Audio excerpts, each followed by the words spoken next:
Windows 11 দেওয়ার সময় আমরা যেই সমস্যাটায় সবসময় পড়ে থাকি সেই সমস্যাটা আমাদের সমাধান করতে হবে। খুব সিম্পল ব্যাপার।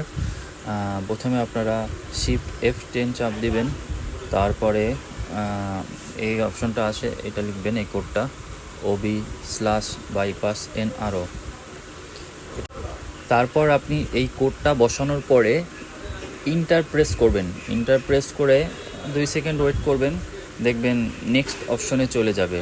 আমি ভিডিওতে সব কিছুই করে দিয়েছি, একটু ধৈর্য ধরে দেখুন, তাহলেই সমাধান পাবেন ইনশাল্লাহ।